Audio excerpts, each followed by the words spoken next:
Bill Hernandez speaking. Hey, Bill, it's Lynn Keller returning your call. How are you today? I'm great. How are you today? I'm very well, thank you so much. I'm so glad that you've given me this opportunity to speak with you today. Sure. And I know you're probably very busy with touring and such, so we'll make this really quick and we'll get it up and running by later on this afternoon. Oh, fantastic. All right, great. Yeah, so I just wanted to know, because you're involved musically, you play an instrument, you're also touring with School of Rock right now. How did you first become involved in music? Can you look back and think when music first impacted your life at a young age? Yeah, I was about 6, I guess. Mm-hmm. Yeah, started playing piano at 6, and my father was a professional musician. And he had a secondary business that was a music business as well. My mother worked with him. So music has been in my life since I was little itty-bitty girl. Now, as a child at this time, are you self-taught or did you take lessons? I actually have a degree in music from the University of Texas. I was a flute player back then. Oh, wow. And picked up bass when I was 19. And basically self-taught. Oh, that's fantastic. Now, how many different instruments can you play? Basically piano, bass, and flute. There were a few other things that I messed around with, but those were the ones that stuck with me.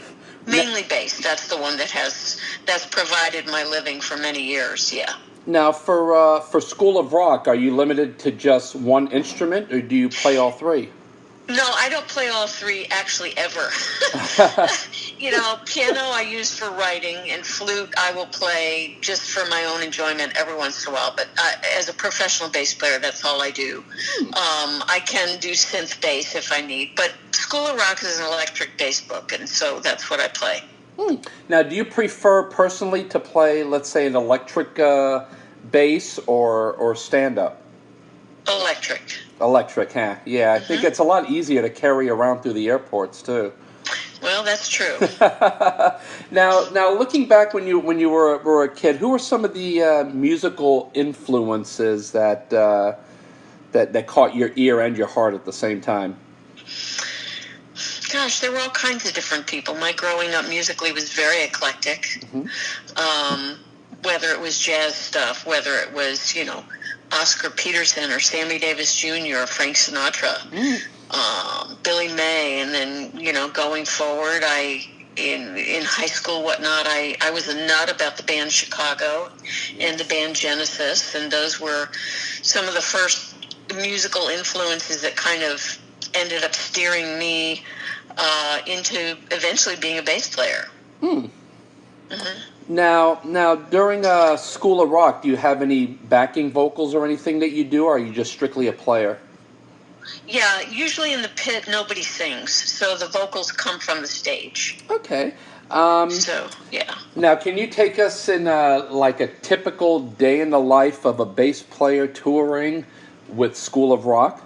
With School of Rock, it's very different than pop touring. School of Rock, a typical day would probably be a Monday, which is the day that we travel to the new city, generally speaking. So we spend almost every Monday in an airport. We get to the new city, check into our hotel, and then we spend the next number of hours looking for food to stock up in our rooms.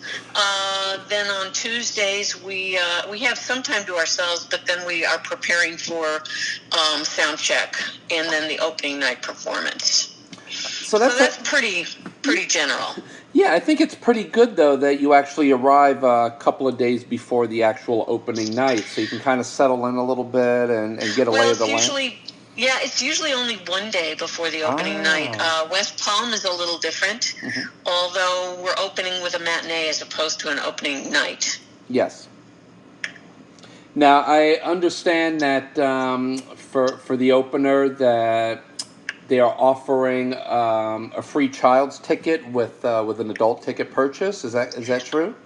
That is what I read as well. Yeah, so I think that's fantastic, and why not bring the younger generation, maybe who loves music but really didn't have an interest in playing an instrument, and to see a live performance of maybe kids their own age that are up there doing this, and it might inspire Right. them to go forward and pick up an instrument.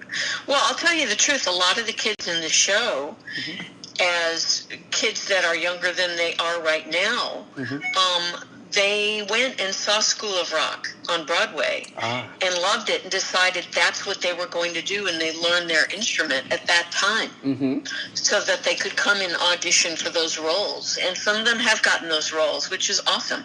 I think that's fantastic. Now, as a professional musician, would you think it's never too late to pick up an instrument? Well, I honestly have heard that it's always good when you're very young to pick up an instrument. But do you think someone in their 40s, 50s, or 60s has an equally good chance of actually learning an instrument at that age?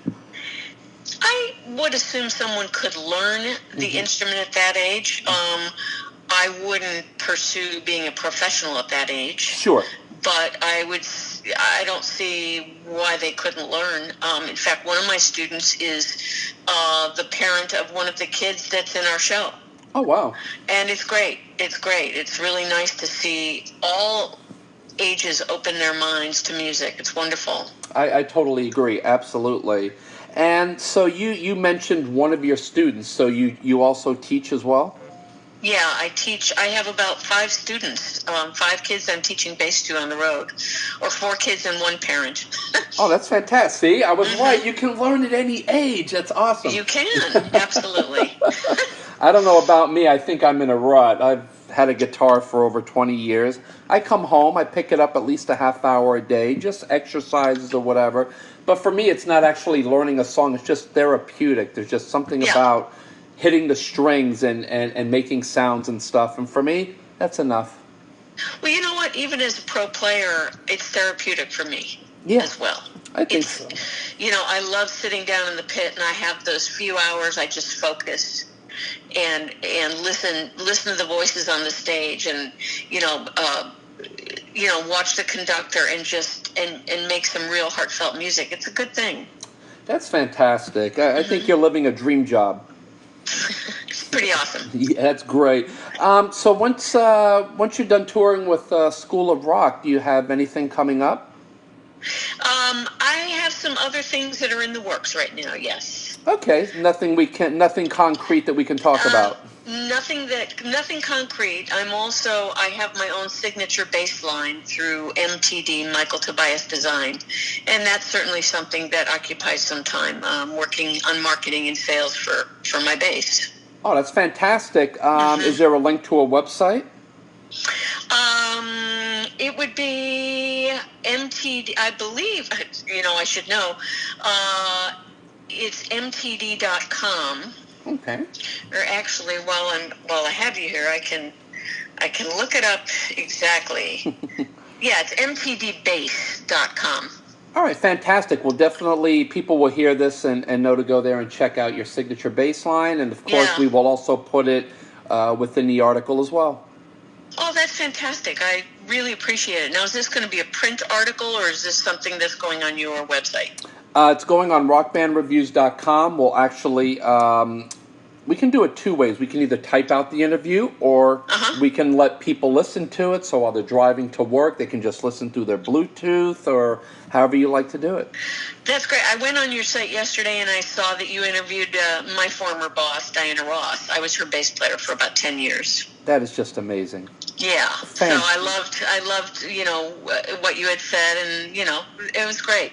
Yeah, we've been covering her for a lot of years, and although her shows are kind of the same, where she does a couple songs, walks off stage, changes her gown, puts another different colored feather boa, but it's fantastic. And we always have kind of a little thing going as to what color's coming out next, and we get the whole row talking. We're like, no, I think it's going to be the yellow one. No, it's the purple, the red one, and it becomes like a game. But I tell you what, we just seen her recently, and she is fantastic. still sounds like the recordings, and I we love know. her to death. So, I know. She sounds great. and my gosh, you're so privileged to have worked with her. I think that's Yeah. fantastic. Yeah.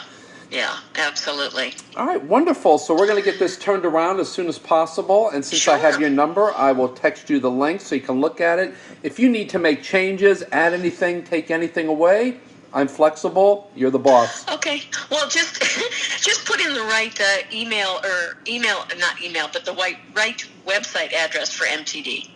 mtdbase.com, correct? Yeah, yeah. Fantastic, Lynn. So if you are putting out the audio, go ahead and edit it and put the right one in.